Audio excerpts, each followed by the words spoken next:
All right, guys, welcome to another Gray Pages. It's just Hugh and I today. And as we were kind of like finishing up another meeting, the guys were telling me about we're contemplating getting a little gathering together here soon, and I've just been eager to get together and ask questions and hear kind of what you guys have in mind. And I know, like, it took me by surprise a little bit because it's not been something historically you all have done. And even some of as we kind of read through the book, and like, there's kind of this real pushback on, not that I'm expecting you to become a Sunday centric thing, but there's like this gathering centricity thing that feels like there's been a bit of a explicit or implicit critique of. And so I'm like, what are you guys thinking? What do you have in mind? What's Yeah. kind of leading that? I just want to hear all about it. Yeah, well, we miss our compatriot McCall, but John, you know him. If we were talking about this, he's going to go off. So this might be a safer conversation Yeah, this worked out. today. This worked out. He'll obviously view this. We might have to do a gathering round two, things that McCall would fix about what Halter said. Good. That'd be good. But That'd be a good one. yeah, by the way, as a backdrop, we wrote a lot of stuff about gathering and not gathering for a long time. Like even back in the tangible kingdom days, we were kind of exposing that in our second church plant in Colorado, we were a network of missional communities around the Denver Metroplex. And even then, the gathering question was always a huge thing because Christians that were coming in always wanted it. Like that's the first thing that they've always wanted. Mhm. Anywhere I go is like, okay, what about like our gathering? Like, what do you guys do for that? What do you got for the kids? Blah, blah, blah.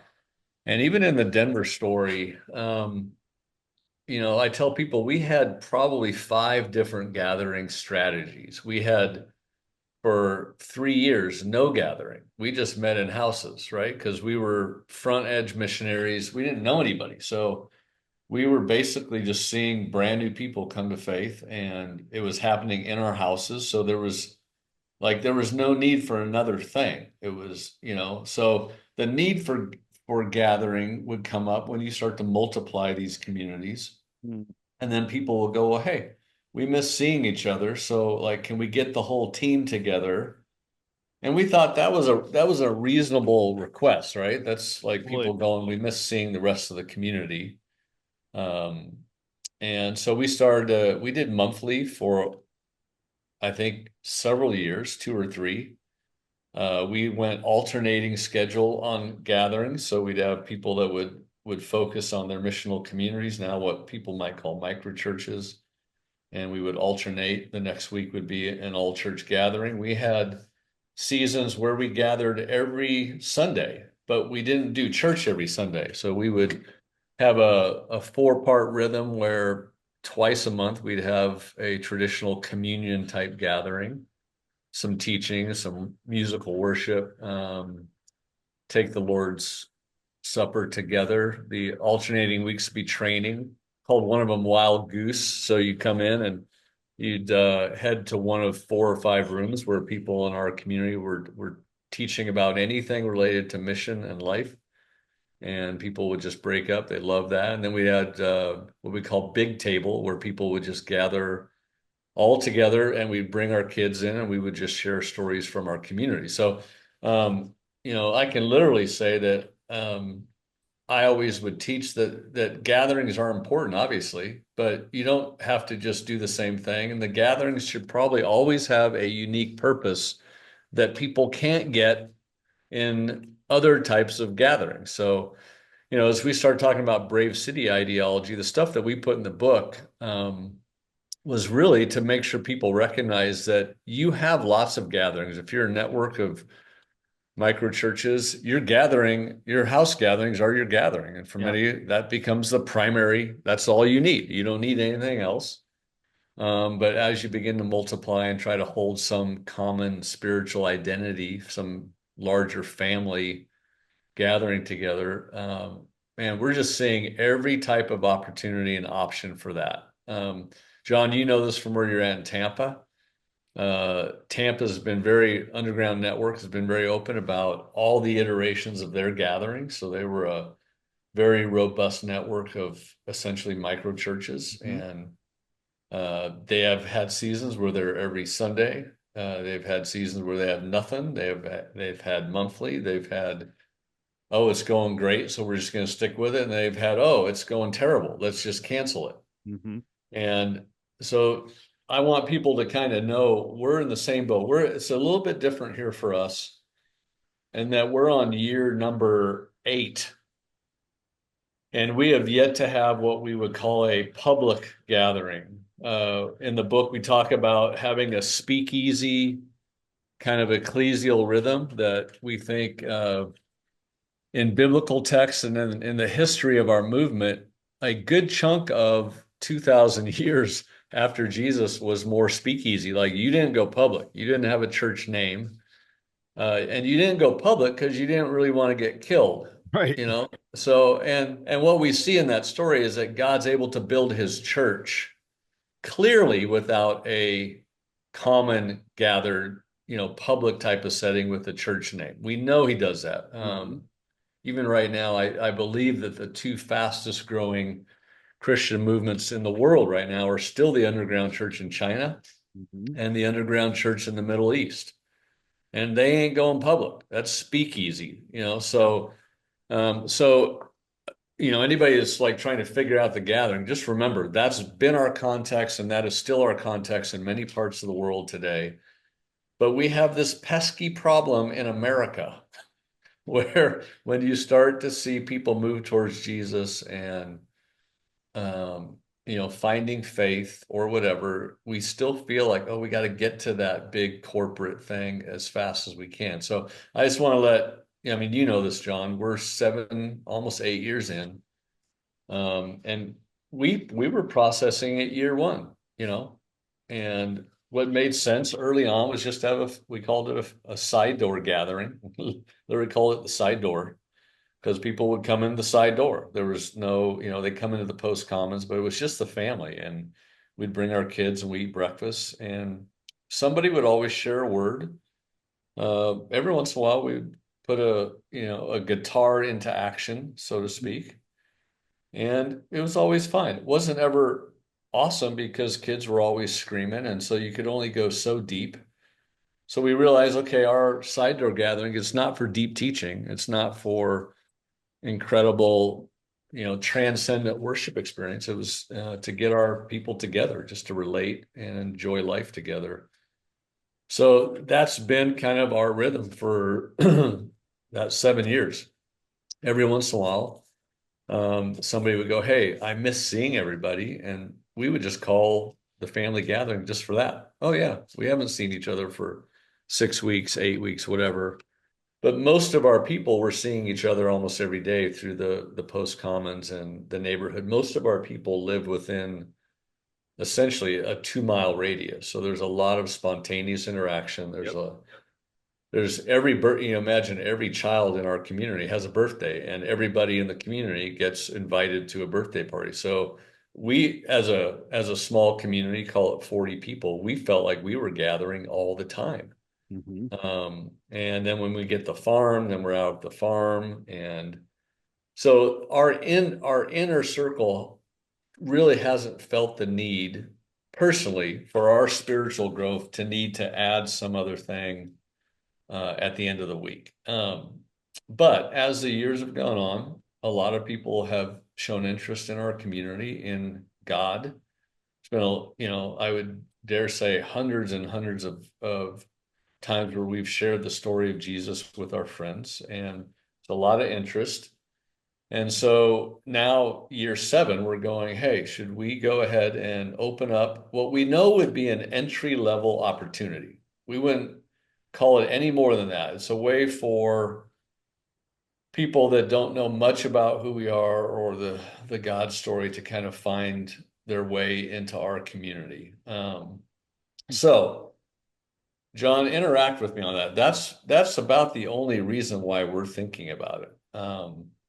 Is now there's just all these people, and we can't easily get them into our businesses. It just doesn't move that fast. On paper, I think I always thought, well, no big deal. We'll just open up our homes and we'll just start slowly inviting all these people into our home deals. But a lot of our folks, most of our community have lots of toddlers. And so again, you're inviting people into a little bit of Crazyville. And so they're not going to be deep times of teaching and adult conversation. Um, and so now, we're going, should we go ahead and add maybe in every other week, maybe monthly, who knows?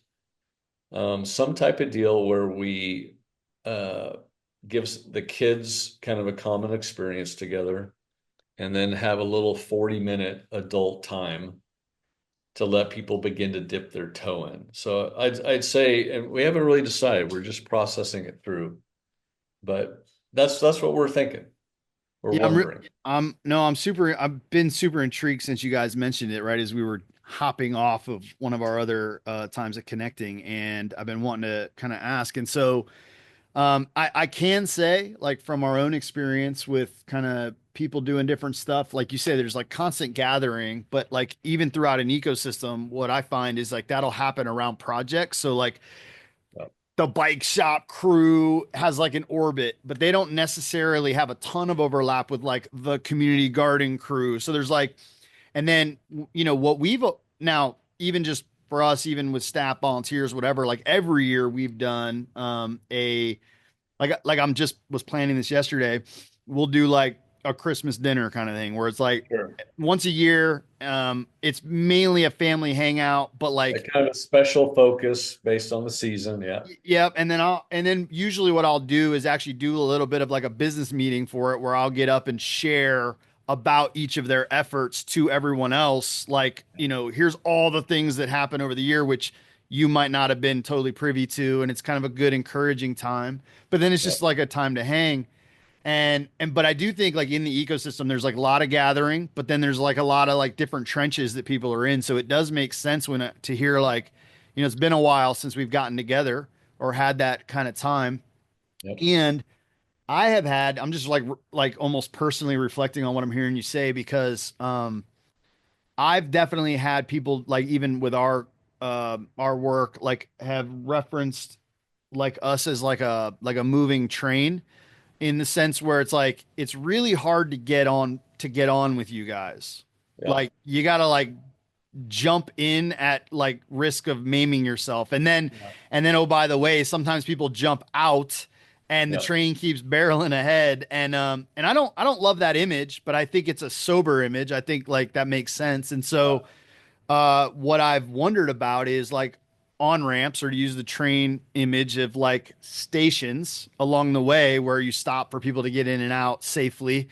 Yeah. And that's like the image that I guess comes to mind a little bit is what there's a little bit of felt need with the like community, but then also you're saying like, hey, we need to make some on ramps to. I do like that analogy. I have a memory of taking my wife and a high school girl through the Czech Republic during the revolution in 91. And they took me off the train 45 minutes outside the city of Minsk in the middle of the night while I had the flu, took all my passports, all my money, and left me in a little tiny room with one dangling light bulb. It was like a movie scene, and Whoa.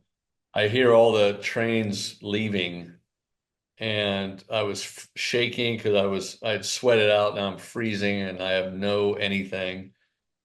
And finally, the guy came and he kicked me in the shin. I was sitting on the floor, and he goes, "Ah, go." So I go running outside to try to find all the trains are just moving, but very slowly. And I had no idea what train to get on. And all of a sudden, the lady that was serving us tea on this old Russian train, she hangs her head out the window and she was waving to me. So it was a movie scene, like Gladiator, with a little bit of snow falling, and I'm just running through. The train was probably going 3 miles an hour, but she was already 150 yards away from me. Whoa. So I'm I get on the train, but that in a lot of ways, bro, that is maybe the best analogy for what a true Brave City culture is like. Everybody is moving at some level. Yeah. And to get on is hard. You can get on for sure, Yeah. Yeah. especially Yeah. if you Yeah. want to bad enough. And I wanted Gotta to. want it. That's right. I wanted That's to see right. my wife again, and thought it'd be hard to explain to this high school's mom and dad, like, oh yeah, we lost her somewhere outside of Minsk. Um, but yeah, I mean we've often said that recently, like it is hard for people to be a part of us, and we're running into people that love God, but they've given up on church years ago, so they have no community. And at times when I find people like that, I just want to give them a huge hug and go, "Hey, you are a part of us. Like Yeah. there, we are here, and you're here. Like let's go." So I think some of the passion is to give people their missionary family to be a part of. Yep. I find that there are people that, again, entry level, they're just so hungry to find out things about God. And we can do that sitting at a table over coffee. But I don't know about you, but whenever I talk about the kingdom, I can't talk about the kingdom without like this, like, I don't want them just to find Jesus. I'm just as desperate that they find this community and this common purpose. So, I've thought, well, maybe if we open up the room a little bit, people will go, oh, I know them and them, and oh, you guys are all a part of it. And then maybe they come into the purpose a little bit more. Um, and so I think there are some really good reasons why we should have gatherings. I think those are two real ones. I Hmm. think there probably is a third one of letting the kids, like I got a contract with a church in Florida, and they're an old, aging out congregation. But bro, I'll tell you, they are so loving, and you have all these people who've been a part of the same community for 50 years together, and now younger families are starting to come in. And I told this pastor, because he goes, our worship might be the worst in North America, and it's true. It's like they haven't even discovered Maranatha yet. Okay. And so, but when you're in there, you go, man, if I had a young kid that was middle school age kid that didn't have a dad, I would bring him to this place. Like there's such a great, so I go, that's important for kids. I grew up in a Nazarene church and I remember the old guys and I always wanted to be with the old guys. Hmm. And I always asked my parents if I could not have to go to Sunday school, if I could sit in the big room with the big people and hear sermons. So I do think there's something really transcendent about younger people being in a room with older people that seem to really care about God and his purposes. So I think that's a third great reason to gather. Um, we have friends, and I'll just be super candid. We have other friends that have said, you guys need to gather because you're struggling financially, your businesses are making it, but you're barely making it. And this is another revenue resource. Hmm. Now, in our setting, it's very unique because we would never pay any pastors. We would never pay somebody to play the guitar. We would never pay somebody to teach if they were teaching. We might stipend some people to work with our kids a little bit, some Of course. babysitters, whatever. Yep. But we're never going to pay for ministry to be done. We believe in Brave Cities that you don't ever have to get paid to do the works of God. They should be freely given and freely done. So in our setting, if we were to gather and people want to give money and have a common collection, like about 100% of our income that would come in through that will go directly out to what we're doing. So there is a legitimate potential financial reason to do an Acts 2, like people sell their houses and cars and bring the money together. Um, but I'd say if you're gathering to get money, you probably need to check your check your heart, check your eye, right? But so that's maybe a fourth legitimate reason to gather, might be a way to help people to share their resources together. You got any thoughts on just like some positive reasons to gather? So no, I'm drinking this in, man. I'm not probably going to be the best at generating reasons, but I do have a question. So I'm just thinking back to conversations we've had in the past. Um, and I can remember you saying like,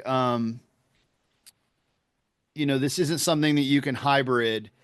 And like there's almost like a like there's this interesting like because I know, for instance, like we work with more traditional Sunday Yeah. centric kind of church groups that kind of want some of this, and there is a real challenge to the sacred cow that is this construct, this thing that they're doing. And there might even be like, I know for me, like I've often wanted to say, like, even if I was like, let's cancel it, but to encourage folks maybe to fast from that, or to go, or to even just ask the question just in a cognitive like brainstorming session, to pray through like, what would we do if we couldn't do what we do? And like, if we couldn't do any of this, if you had to like stop all of it, but we're still going to be about the Yeah. kingdom and mission and his heart, like, what would we do?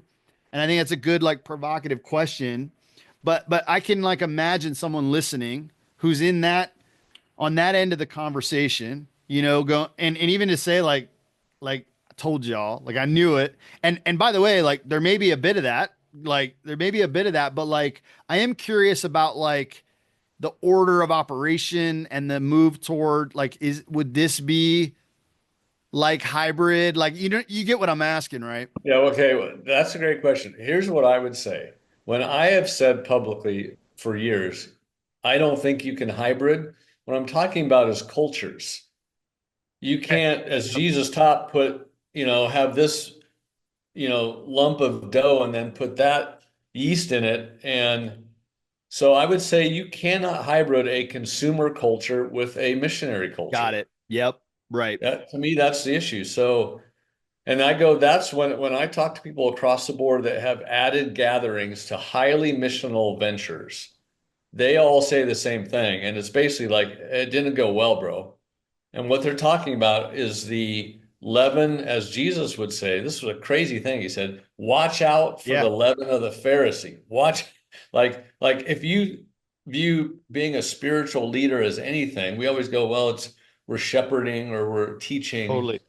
What if you're protecting? What if the primary role of spiritual leadership is protecting the missionary flock from the leaven of the Pharisee? And what's the leaven of the Pharisee? It's religiosity without the purpose of the kingdom. It's I want this for me and my kids. So yes, if you open up a public worship gathering, you will. There's no way to stop it. You will always have people from other and good-hearted but Pharisaical consumer traditions, and that will always be a inner tube tied to a chain around your neck. So I go, you can't hybrid that. You have to win over that.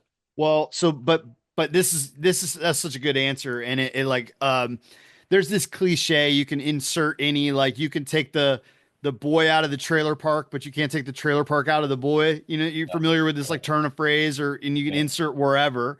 You could take the boy out of Babylon, but not the Babylon out of the boy.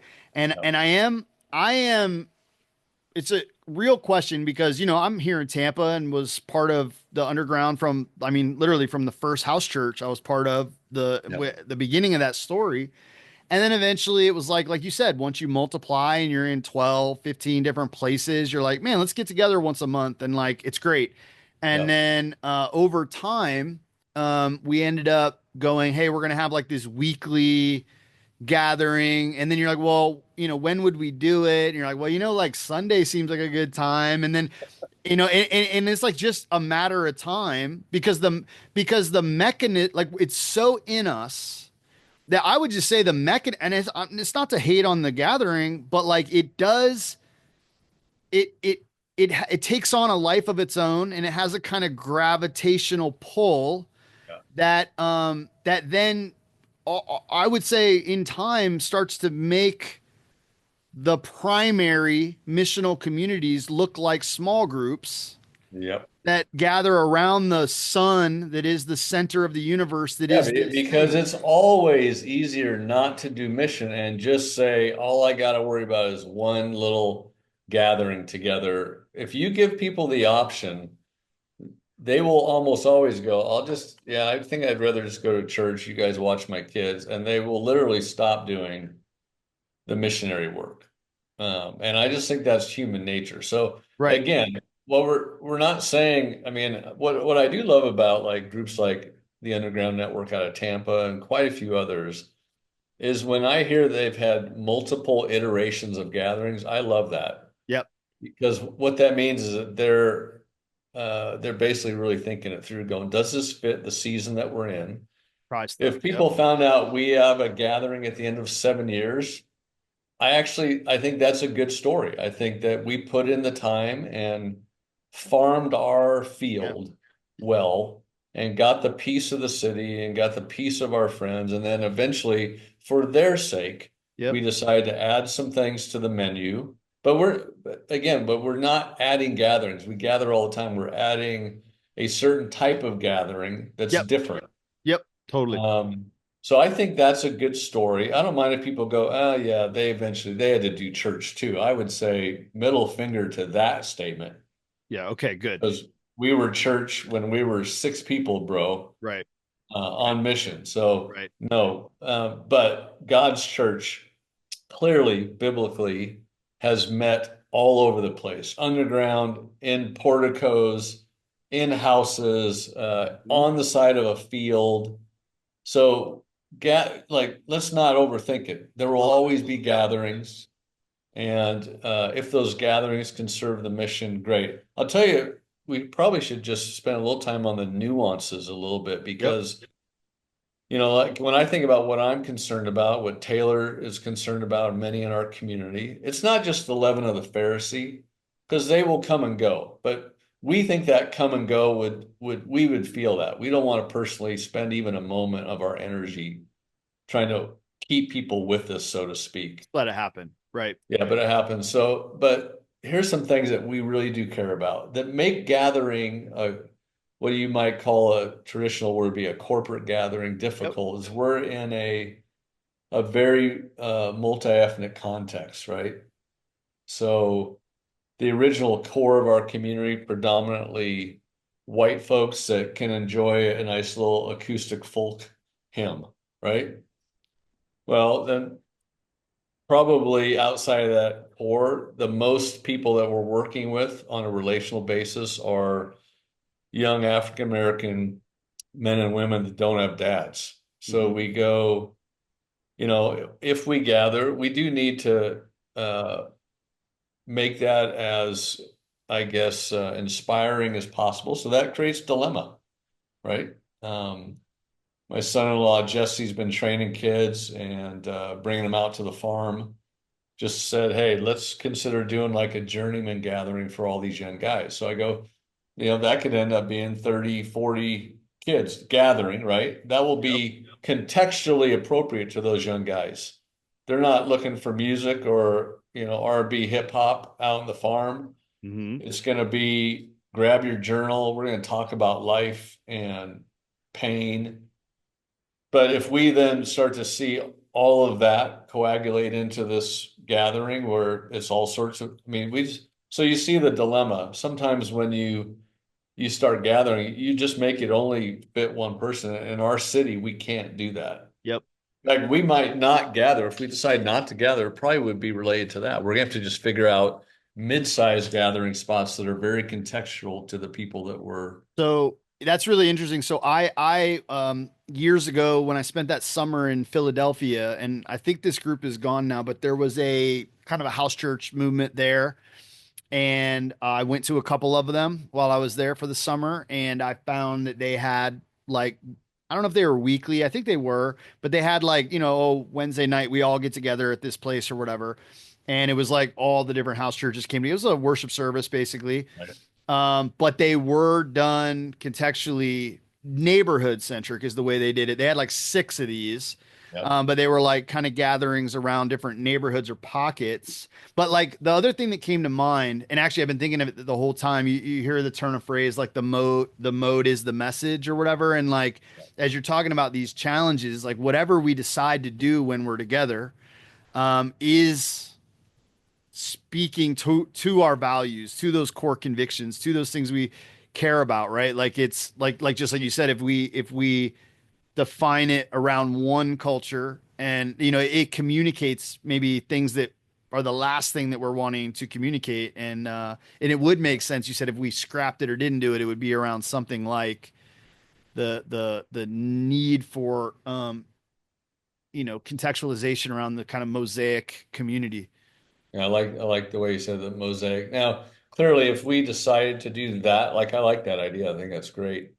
Where you still would do an Easter and a Christmas Eve and some special, I think all that, those are pretty easy. Everybody can kind of jump in. They don't really care what's going on. They're just kind of happy because of they're It's participating in a happening. in a Yeah. pretty cute, so I think that's for sure an option. And obviously, if you had a robust network of house type of churches, they all fill up their house with 30 people, and that becomes a very self-sustaining church experience for them, Hmm. then you may not need anything other than just little big touch points every quarter. Like I think, but like for us, I think the reason, like even the idea you brought up, more neighborhood base. We have those types of gatherings happening already, but if we were to put that weight upon our people right now to go, oh, you also have to add kind of a mid-size. Yeah. I think Yeah. most are like they're gas. So for us, maybe one common thing every 2 weeks or 4 weeks that some of the elders kind of handle for everybody, Yep. Yep. I think that's almost right. to like let the pressure off. That probably makes more sense for us. Where it will stop making sense is if people just start inviting their Christian friends from all over and they like our building better and our style.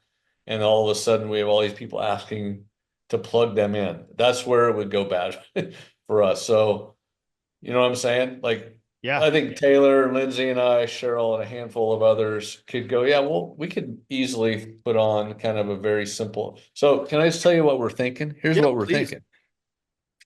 It's not a church gathering. It doesn't have a name. But in light of how people view our lantern community, it probably is going to be a city blessing hour scenario. Um, like we hang a big Christmas tree in downtown Alton every year. Every year they ask me to pray over the tree. Every year I say no. Okay. I don't want to become the tree praying guy in our town, the Santa Claus figure, right? Okay. Yep. But what we have found, our town does feel very much, I mean, it's Alton, baby, and people care about Alton.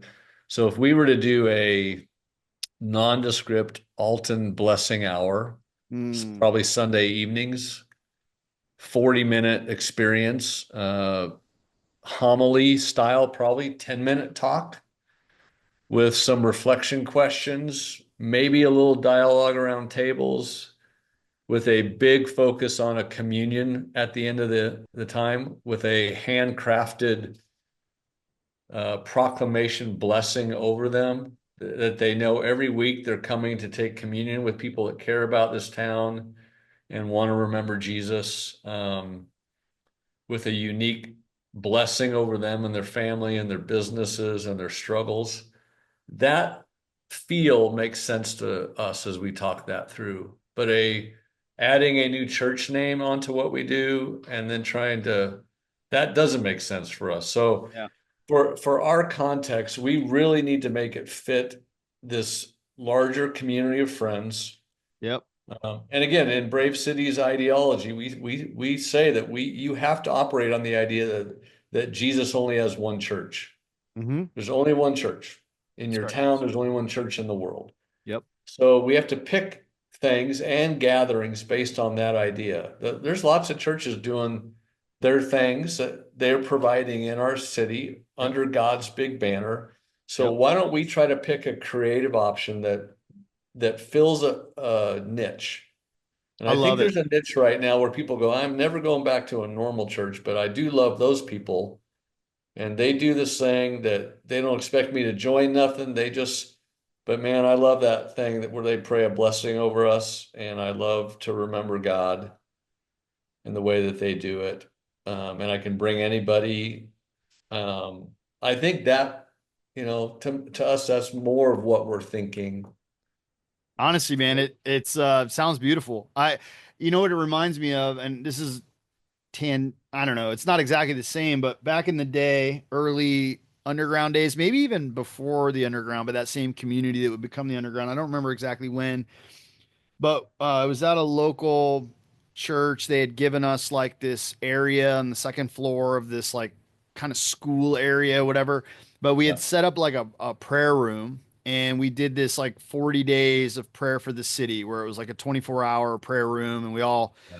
signed up for these different slots or whatever. And one that was like really good for me just in terms of like discipline of prayer. I felt like it like taught me to pray in a real way and like Right. really crying out to God for the. But what reminded me of it is like the blessing for the city, like blessing the city.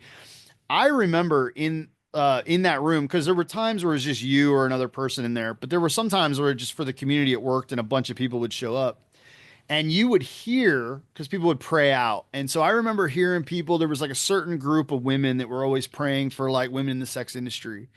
And Yep. then like me and a group of friends, it seemed like really like homelessness and poverty were really like on our heart. And then you had some other folks that were like it was really addiction oriented, but like you'd pick up on these patterns of like what people like prayed for, but like the voice for the whole was a really holistic love for the city leaders, the hurting, the and then when I look back over the 25 whatever years ago that was, what happened over time that was really interesting to me, only in hindsight could this make sense, was those those people effectively became the answer to their prayers, where those Yep. women ended up spinning up Created, which was like had in safe houses, working women in the sex industry, and then this other group that started working with addicts, and like the very things that they were like crying out to God for were the things that they ended building into like missional enterprises.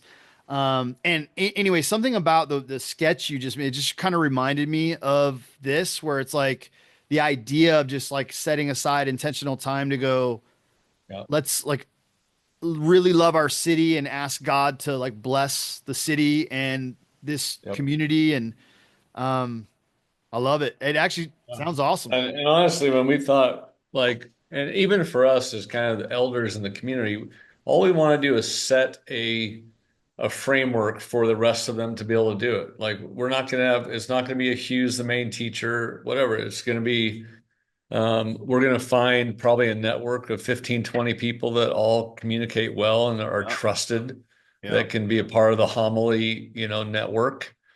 But the elements we've talked about would be, a little homily. So we're not trying to give people their any major feeding or their primary feeding. They're gonna have to figure that out on their own, right? Hmm. So probably homily. We talked about a common prayer, Yep. where again, I think the way you phrase it is great. People see what we care about in the city by how we pray. So Yep. it's probably more public reading, probably some moments of contemplation. We've talked about a really amazing question we pose every week that then we can keep playing off of in our kind of group me communication that we Hmm. have. Um, Probably some simple musical elements Yep. as part of that sometime, but probably not always. Always taking communion together, always a blessing prayer doxology experience for them at the end, Hmm. and then probably followed by an optional wine and hangout time, or probably even a time for personal ministry time if you need prayer or somebody to talk to.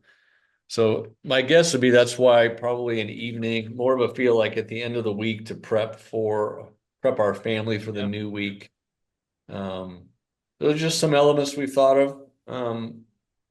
We'll let you know how it goes. So yeah, Um, on a practical, on just a very practical, like if let's say like I was in your shoes and I'm like, oh, we're gonna do something like this, like for your in your actual context, like is it like we have a date in mind, or like is there like is this just percolate? Like at what point is it like, all right, we got a date and we're gonna gather? well, I thought we had kind of a very, very informal date. We would do a Christmas Eve gathering and let people know starting the new year. But then I found out we rented our space to another church plant for Christmas Eve. So we went, okay, we're not doing that. So we're holding it pretty loosely. My guess would be at the beginning of the new year, we'll start probably. I don't know. I think it's going to end up being an every other week thing. I think. Yeah.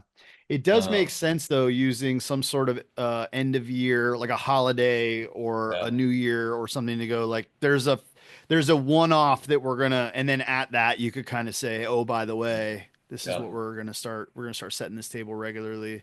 yeah. So I did ask people to start making a list of friends that they think would make sense to invite. Hmm. So it'd be the first time ever we've said we're going to invite some friends to something or let them know that it's available. Yep. So we're starting kind of a prayerful process of, and when we talk to people about that, it's not invite grandma that goes or your aunt that goes to the local Assembly of God. It's like we're only inviting friends. So the only way that this group would grow would be through individual relationships. Again, there's never going to probably be a name or a website. Like you wouldn't be able to find this. Right. So even if it's hundreds of people someday, it still is a speakeasy, Yeah. environment. There's gonna be no promotion for it. But it won't be speakeasy in the sense that it's kind of open to whomever though, right? So Yeah, if that's what we want, you and pick we up want on it people and to, yeah, we want people to talk about it to their friends. Hey, I went yep. to and it's going to be funny because if you don't have a name, they're going to have to figure out how they describe it. It's probably going to be people go, I'm part of that post community, or some people will say I'm part of the lantern. We want people to identify with Jesus Yeah. and the people that follow Jesus in the city together. And I mean, again, historically, they made it a long way without a name, all the way to Acts 18. Hmm. And then all we know is it's the people that meet at Phoebe's house. So people will probably go, I'm a part of the people, the post people. Yeah. I love that. I don't know why I love that, but It'll be interesting to see how it plays out. And I actually love this because it's a real evolution and I think we're like real time like capturing, and as the story unfolds, I really like how, because we record these conversations over time, there's like an evolution to our stories, which is what yeah, we'd expect, like not knowing how it's all going to unfold and just yeah. allowing God to kind of lead the way in our communities. And I'm glad we're Yeah. able to like We'll for process it. sure keep you posted. And hopefully when people hear this, they realize the Brave City is saying it's not a gathering or not a gathering ideology. It's Mhm. you will have lots of gatherings. It's creating space for God to grow your community and your mission and your people, and only looking at it through those means. And if someday there are millions of people that are in gatherings, great. Like I hope uh, that God is made famous and that people are drawn to Jesus. Yep. And if they are, they're going to want to be together with other people that are having the same experience. So there's no way to get away from that. But hopefully, in our conversation, people have had a couple of light bulbs go on that help you realize you can't hybrid consumerism Yep. and missionary fervor. They just don't go together. So I think I'm really glad we spoke to that. That was great. all right, Well, my appreciate this, friend, man. this was fun. We'll tell Taylor it went great. Yeah, definitely. He'll have to listen on his own. All right. Yes, Peace sir. out.